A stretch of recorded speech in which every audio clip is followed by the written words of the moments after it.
ما كانش كيحسب ليا بان قصتي هذه تبدا بنقطه ديال الزيت. نقطه ديال الزيت خلت كل شي في حياتي يتغير، وخلتني نعيش لحظات ونعيش واحد الموقف اللي ما عمري كنت كنتصور ولا حتى يجي في بالي انني نقدر نعيشه. مع واحد الشخص اللي ما عمري شفت فيه شي شوفة من غير الشوفة ديال الاحترام والتقدير، ولكن ما عمركم تثيقوا وتقولوا لا لا لا، هذا ما يمكنش يوقع منه هذا الشيء. توقعوا اي حاجة من اي واحد. شنقول لكم؟ اغلبيه ديال الوقت مسافر، هو شي فور ديال واحد الطوموبيل كيهزو فيها الافواج ديال السياح. المهم كما قلت لكم غالبا تيسافر، و قوت ما تيسافر وليت كنحس بديام كامل كيتشابهوا عندي في الدار. تنوض كندير الشغل ديالي ديال الدار العادي ديال ديما، ما كاين حتى شي تغيير، حتى شي حاجه تكسر الروتين. ويمكن هاد الفراغ وهاد البعد ديالو يمكن هو اللي خلى هادشي اللي هادي يوقع ليا يوقع،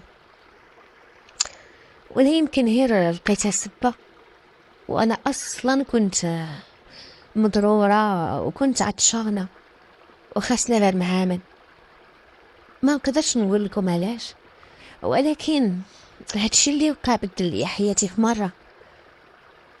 واحد النهار بحال كسائر الايام اللي كنت موالفه ندور فيهم الشغل، صبحت شويه عيانه وكان ظهري شويه كيضرني، ورغم ذلك كنت كنكابر نطيب نعجن حتى لواحد اللحظه اللي ساليت فيها شغلي، وبغيت انني نجف في الكوزينه باش نجمع ديك الروينه اللي كاينه. شيخي ساكن معايا، بما انه عنده هي ولد وحيد اللي هو راجلي، ساكن معانا في نفس الدار، حي شعبي عادي، في شقه عاديه وسط الناس.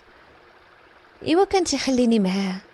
انا ديما كنت كنشوف فيه شوفه ديال الاحترام، انه في مثابه الوالد ديالي صافي، ما كاينش حاجه اخرى. هو الحاج ابراهيم ديما ساكت، هذاك هو طبعه، هضرتو قليله تا دويتي معاه تيجاوبك على قد السؤال.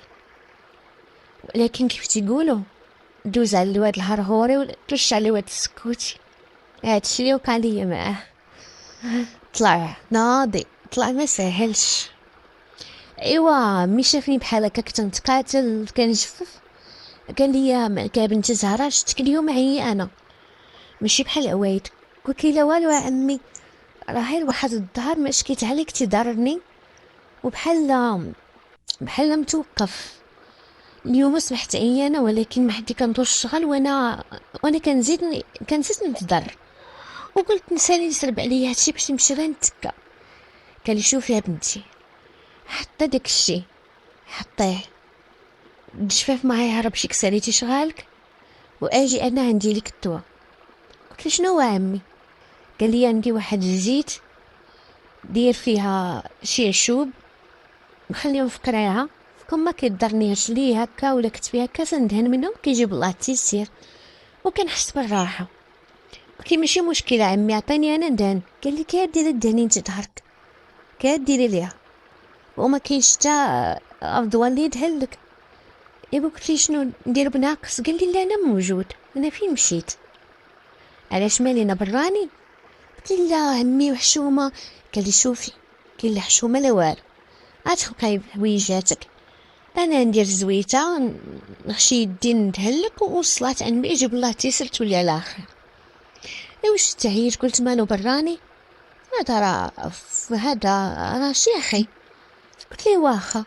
قال لي وسيري للبيت بنتي واستعدي انا جاي نجيب الزيت ونجي عندك.